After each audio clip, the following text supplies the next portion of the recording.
the Devils. J-Dawg back to answer more goddamn questions. And the paid skis seem to kind of pick up a little bit goddamn today, so that's fucking good. So the first one is a review. Fucking young buck didn't get the goddamn memo. Sent 10 USD. Reviews are 50 USD, brah brah.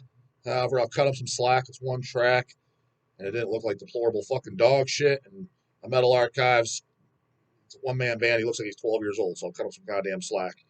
Got his goddamn birthday money, brah brah. So this is from Robert Naves. Can you please review my single Groin to Sternum when it releases August 25th, 2020, August 25th, 24. Yep, that's today. It'll be released under the name Uncharnel. Yeah, so the band is Uncharnel, Uncharnel. It is a one-man, old school, brutal death metal project. The single will be on YouTube, Spotify, and Apple Music. Yeah, I YouTubed it. It did come right up, so kudos there. It was actually fucking on there, unlike some of these fucking hoagies that send me this shit, and I gotta dig like a motherfucker for it. Um, First thing when I listened to it, and I thought it was pretty good, by the way, is I had a conversation with Big D one time. I was like, so I love when I hear these. This was like 2-3 years ago, before I was even doing the channel for sure. I love when I hear these fucking kiddos talking like, yeah, you know, I like old school death metal, like Deeds of Flesh. It's like, old school. What the fuck are you talking about? That's fucking new school as it fucking gets. Remember when those kids started up? And the hilarious thing about this is, yeah, it's in that style. I mean, if bands that are popping my mind was like Deeds of Flesh, Suffocation, kind of like a mix of the New York brutal death metal scene and the Texas brutal death metal scene. There was parts that reminded me of Infernal Dominion, mid pace, you know, not like blasting, but not slammy. Um, Pretty like, you know, really fucking heavy sound. Pretty catchy riffs, pretty cool guitar solo in there. I mean, yeah, if you like brutal death metal, it's definitely worth checking out. Is it something I would personally run out and buy? Probably not, just because I've heard that shit a million times now. But if I was 16 years old and I heard that, and that was one of the first brutal death metals I heard, yeah, I'd probably buy the record for sure. It was enjoyable. It's just, I think at this stage, I think actually, to be honest with you, which I said it before him on my channel, and I described as well. I think the person that, you know, sometimes, and some people credit me for this, is when there's a situation or something you want to describe or how you want to word it, you don't always word it the best. I think who worded it the best on this topic was Paul Gorfing from the Balmer on my channel. Is a lot of death metal coming out. He said just like I just said, and I am gonna word it like that, even though it's I did say this, but not with these words. He worded it better. So where it's like that's what I meant is, yeah, a lot of these death metal bands. Okay, yeah, if I was 15, 16 years old now in 2024, and these were the first bands I heard, and then maybe I went back and checked out the fucking the Sinisters and the back catalog of death metal, the Deeds of Fleshes and shit. I heard Uncharnel, how the fuck you pronounce it, first. Yeah, I'm sure I would love it. I'm like, this is fucking sick as fuck. Holy fuck. Because at the end of the day, I realized I did do that too. Annihil Amongst the Catacombs, that wasn't the first death metal album I heard, but it was in the first 3 years. Um, it was, yeah, probably within 2 to 3 years of listening to death metal, thought it was fucking great. Now it is still fucking great, but if I heard Amongst the Catacombs today, I would like to think I would still think it is great. Would I? I don't know. Maybe not. Who knows? And it's just because it's not because it's that burnout grandpa shit. It's just, well, you can only hear so much and digest so much and remember so much. Even like, I don't even like to say it's like, I remember, I don't think we did it on Hellcast, but we'd get in like some mini kind of arguments, like, no, not arguments, debates. It wasn't an argument at all, but it was me and Craig when he was working for Hells talking about, you know, the extreme metal and death metal. He really doesn't listen to much death metal at all. I mean, he does like Sadistic Intent, I know that, but for the most part, he doesn't like death metal. He doesn't really like black metal either. He likes like thrash and heavy metal, shit like that. But he's always thinking like, yeah, it all sounds the same. A lot of it sounds the same. I'm like, to your defense, there is a lot of stuff that comes out that sounds like this Uncanal. Yeah, you can say it sounds the same compared to bands that came out 25 years ago, whatever. But having said that, it's a little unfair because, and this is what I told him, I was like, technically speaking, dude, if you take all genres, they do, You're telling me like classic rock and shit? If you were to take all the bands, not the big hits that you know, the fucking Rush, the Led Zeppelins, the Van Halens, I'm talking all the bands, the underground bands back then, 'cause there was underground bands back then that only did demos or whatever. The heavy metal bands, I know, because a lot of the heavy metal bands that were obscure, whether it been High Roller Records putting out, Shadow Kingdom Records putting out, Skull Records putting out, some stuff that I was unfamiliar with. Some would come out, I'm like, this is fucking great. Never heard of this shit. That's how I fucking heard well, Witchcross, I heard it on a bootleg first. Ironically enough, it was a bootleg CD. Thought it was great. But a lot of it, I'm like, a lot of this, it sounds the same. Country, to me, and most country sounds the same. Rap sounds the same. But I'm not going to go as far as saying all rap sounds the same, but a lot that I heard, it does. So I was like, you could apply that to any musical goddamn genre. But where I would get fucking like, dude, come on, you look like an idiot, is when some goddamn geezer like my dad comes in. Yeah, I don't like that screaming David shit because it all sounds the same. And he's literally, but he didn't know names, but it would be like, first you're playing goddamn Love and Creation, then it was Sinister, then it was the goddamn Tish, then it was fucking Angel Corpse, then it was fucking Hemorrhage, then it was goddamn Nunslaughter, then it was goddamn God Dethroned, right after Nunslaughter, Big D hates him. Then it was Possessed. This shit all sounds the same. What are you talking about? Not one of those goddamn bands I mentioned sounds even remotely alike. Not even close. What do you talk? That's where it's like, come on, dude. You're either deaf. I can understand saying, hey, I don't like it. It's too fast for me. I can't digest it. I don't understand it. I don't. You can't understand what he's saying. I can understand that. But to say it sounds like the same, you literally just put on the fine art of murder, and then after that, hacked up for barbecue. And you're like, they sounds the same. Dude, come on, man. Now you're just fucking deaf. That don't even make goddamn sense. So yeah, that's kind of where it stands. I mean, I can understand. I can see some 15-year-old getting a total boner over this. I guess let me get, even though you fucking dick me $40, let's give him a shout out to where he's from. He's from Delaware, active. He's got did a couple singles in 2023. His EP Trail of the Dead. I'm assuming that's what this Uncharted. Is this on there? Groin to Sternum. No, that's not there. He's got an EP that says all digital. Get that shit on fucking physical. So Trail of the Dead. The cover's pretty cool, homeboy. I'll give you that. It's not overly bodacious, but it's still pretty cool. Yeah, members is Brody Naves. Is your name Brody or Robert? Is that short for fucking? Who's me? There's vocals, drums, guitars, and bass. Talented fucking kiddo. Again, look at the photo. I mean, he can't be a day over 18. I mean, so goddamn talented young fella, Delaware. So yeah, if you like brutal goddamn death, check it out. But it ain't breaking any goddamn new boundaries, that's for sure. Michael Prince, P question. He sent a fucking 5-ski. One of them was just for he wanted to reply an email though. So for Canada camera, make it up for these goddamn droughts. Holy, you know what? That's part of it too. The interviews dick me in a way. Granted, they're a blessing in disguise because they get a shitload of me. Do you see those Attila views? Mm-hmm. That's what I'm talking about, brah. But at the same time, when I do a streak of goddamn interviews, it completely fucks me because people don't send in the goddamn paid speakers. I picked up, and that's like the third time in a row. Like, that can't be no goddamn coincidence. Dawg's still checking. He's building them up. He's getting caught up. So get him in, goddammit. Whatever you want to talk about, homie. We could talk about how awesome your Vlad Tepes is. We could talk about how blasphemy of the kings of kings. We could talk about whatever the fuck. Doesn't gotta be goddamn metal. Anything you want to know. Go ask. You want hell stories? Be a little bit more specific. Dawg's got hell stories. Yeah, I can't think of it off the top of my head, so be a little bit more goddamn specific. But yeah, we're talking about any kind of shit. Bitching about what we're talking about, same old shit. That's on you, dude. Anyways, number one. Yeah, I didn't pre-read any of this shit, so I don't know what the fuck he's asking. I literally just got this 5 minutes ago. I was like, perfect. Answer these goddamn pasties, because the rest I only had a few order questions, and I don't even know if I'd have enough for the whole video. This will definitely take up the whole video with all these, though. So whatever the fuck he says in here. He's like, got into an argument with a metalhead who says looking like a metal fan isn't for him. That's, all right.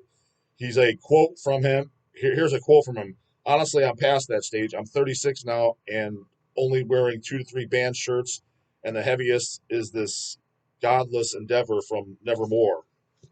No way I'd wear None So Vile from Cryptopsy or any Morbid Angel, etc. I'm at in a point I don't like to draw that much attention. even muscles wise, I never go to grocery store with tank top, etc. Already, many guys staring like creeps. There's no need to feed the trolls. Of course, it's their problem and not mine or yours. I just prefer to be looked at for other reasons than looking extra jacked in tank top or like I'm a Satan admirer. It was fun when I was 20, but now I'm not into it. I'd wear this heavy clothing when going to a festival or in a metal pub. Just my personal point of view, not judging anyone. Does this guy burn out on metal or wasn't even in it to begin with? I mean, I see where he's coming from because don't get me wrong, I know a few people. As a matter of fact, one of the fucking biggest metal collections I've ever seen, and I know him. He's at every metal show. He's known as Metal Mike Hughes. He's credited on a lot of the Nunslaughter records. I don't remember what the full story is. Probably should have asked that in one of the Big D videos. Is Mike used to go on whenever they'd go out of country and all these like mini tours. Like to my knowledge, Mike went to all those. I'm talking the early 2000s. Like you see the again the old heads fucking know. People in the loop that know what's fucking up. You know when the Nunslaughter live 7 inches were coming out from a lot of the tours they did. There's the Hell on Belgium, Hell on France, Hell on Italy, whatever it is. There's a ton of them, right? To my knowledge, Mike was at all those shows. I don't know if he went to Australia with them. Nonetheless, he's credited it. Metal Mike Hughes. That's what I'm calling Mike. Dude, if you see that guy, you would never guess in a million years he listens to fucking metal. Now, to his defense, too, he initially came from the punk background. He's in his 50s, and I mean, he's been in metal since the 80s, too. Like, I'm not going to say early 80s, but I think by 87 he was listening to fucking extreme metal music. But he started off with punk, so he kind of looks like kind of like a surfer hippie slash punker. That's kind of what he looks like.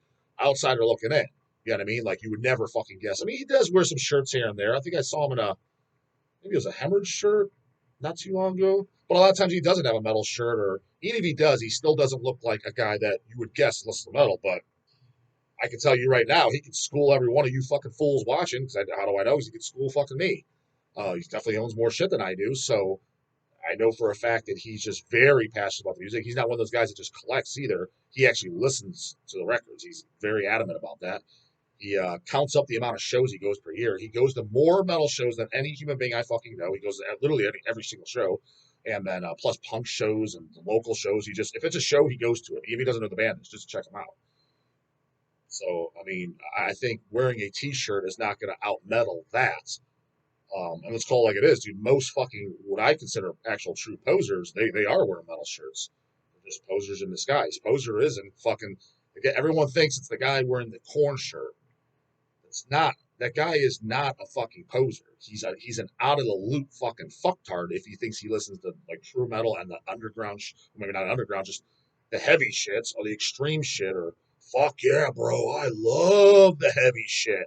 And like literally his favorite band is Korn, and he doesn't know any heavy stuff. He doesn't know any death metal. He doesn't even know what Cannibal Corpse is. Now, granted, that's becoming more and more rare. Even those idiots are going to start to know what Cannibal is, but I promise you they still exist, and I know because I met them. Um, that is not a poser. That is just literally an out of the loop fucking moron. That's what that is. A poser is somebody wearing a mortician shirt, and I know for a fucking fact they don't listen to it. I know for a fact they don't, and they will not be in this 5 years from now. I can think of a couple off the top of my head in the local scene. Know for a 100% fact. That's a poser. They're wearing the shirt all right, though. So I guess if all the other credentials meet up, he's never left the scene. He's still into it and listening to it. Then no, then I think it's fine. And the unwanted attention. I can understand that. I've known other people that have said that are in the scene, and to a degree, I kind of agree with them because you're drawing unwanted attention to the fact that now these fuck clowns, there's a possibility they're going to come up and talk to you. It's like, when I'm out in public, 99% of the fucking just normies I do not want to talk to. There's exceptions. There's some I like, but for the most part, I don't want to talk to them. And if I do talk to them, I damn sure don't want to talk to music about with them. So I can get where he's coming from. Just keep the idiots out of your fucking life. But is it what I do? No. But can I understand it? Yeah. Two, there are mental health professionals who believe listeners of extreme metal music have endured some sort of childhood trauma, possibly trauma they don't even remember. That is why their brain is naturally drawn to this music. Your opinion on that belief? I mean, that sounds like a fucking 1980s goddamn out of the loop fucking Christian goddamn therapist who thinks Judas Priest is evil, fucking moron. Um, I mean, whatever. It's Tuttle's opinion, and I don't agree. And if it is, don't give a fuck. I don't live in the past. I mean, there's this whole trauma thing. If you had it or had it, okay, well, if that was the case, well, here's where I am now. I don't think about the past. I don't think about my childhood, good or bad. Because I don't give a fuck. I think about the now and the future. I'm thinking about how's fucking Dead by Dog gonna be doing? Am I gonna be doing a second one? How's business? I'm thinking about that shit. I'm not thinking about fucking yesterday and shit that happened in the past. That cracks me up when people are still talking about like I'm traumatized over when I was a kid. Dude, shut your bitch ass up. What are you talking about? I mean, there's exceptions to the rule. Like, for example, that word PTSD, holy fucking shitski is that way over goddamn used. To me, PTSD is, dude, you were in goddamn combat. You were in war. You watched your fucking best buddy get his arms and legs blown off, and you were carrying his ass off the battlefield in fucking pieces. Carrying one arm, fucking him, the rest of his torso around his fucking back. PTSD is fucking Freddy Krueger's goddamn mom getting thrown in the fucking prison pit raped by over fucking 100 fucking goddamn maniacs. You know that goddamn story? What is it? Nightmare on Elm Street number 5, Dream Child? That's fucking, and it say you survived it. That's PTSD. Honestly, there's a few other scenarios, but outside that, come on, toughen the fuck up, bitch boy. I mean, how bad was it? And I promise you, no matter how bad you got it, with the exception of the two I just fucking said, or something close to that, you went to jail for something you didn't even do. Let's say you fucking went to jail for something stupid, like 5 years ago or whatever, when weed was considered basically heroin, and you did 5 years in prison for selling weed, which is basically like you're an innocent man, and you got fucking prison raped in there multiple times. That's PTSD. I'll give you that. I can understand that. But you got bullied in school, or just pussy shit, or my brothers were mean to me, or just dumb shit, dude. That's bitchification. So that's what most people. Because honestly, I could think on one hand of anyone I met that like the PTSD. I got anxiety. Don't even get me started on that fucking word. Most hated word in the goddamn dictionary. You ain't got anxiety. That's AKA for fucking pussy. That's what that fucking is. Fucking anxiety. Go back 30 years ago. Never even fucking heard that goddamn word. Nobody threw that shit around. Now they throw it around like goddamn no tomorrow. Holy fucking shitski. Bunch of goddamn wimps. Um, I count on one hand who I think could actually apply to that. Anything else? Just get the bitch up out of here, brah, brah. Where the fuck are leave out of this shit? Number 3. If you could do it over again, would you trade your hobby of collecting metal music on physical format and clothing for an investment that perhaps made you extremely wealthy right now? No, because I enjoy doing the collecting, and I'm plenty financially comfortable. I'm not rich by any means, but I don't have to worry about money. Let's just put it that way. Number 4, Christians believe gays are gay because of a life experience. Well, Christians' opinions being absolutely less to me than a goddamn dog. So mainly because their God speaks against homosexuality in the Bible. That's the only reason that I somewhat kind of fucking actually like homosexuality existing. If it if it's against that white light fucking goddamn sadistic piece of shit in the sky, I'm all for it. How can he create an oxymoron? They claim. I don't know. Ask them fucking idiots. They make the goddamn rules up as they go goddamn along. I believe they either become gay based on an experience or are genetically predisposed to preference. What do you believe? Um, don't know, don't care either way. Their problem, not mine. I'm glad I'm not it. But yes, I don't care one way or another. Just leaves more, especially when I was single. The way I saw it, dude, I look at it like it's the goddamn. I'm at a goddamn birthday party, and there's 50 people there. They only bought 2 large pizzas, 14 slices each, 28 slices each. I'm like, what the fuck, man? There's 50 goddamn homies here. It's only 28 slices. Half the people ain't even getting a goddamn slice, and the ones that are, you're getting goddamn one slice. And 49 of the people are like, fuck, dude, I don't like pizza. It's fucking gross. I'm like, fuck yeah, bro. More pizza for me. So when I was single, you're in a room with a bunch of, let's just say, you're at a high school or whatever, right? And most of the dudes were fucking gay, the rest chicks. Your odds just went up. More pussy for the goddamn dog. That's the way I looked at it. So works for me as long as they're not bringing that whippification on me. They can do whatever the fuck they goddamn want. Couch what shit you looking to do. But the guy box get in for the morning. Later, goddamn it.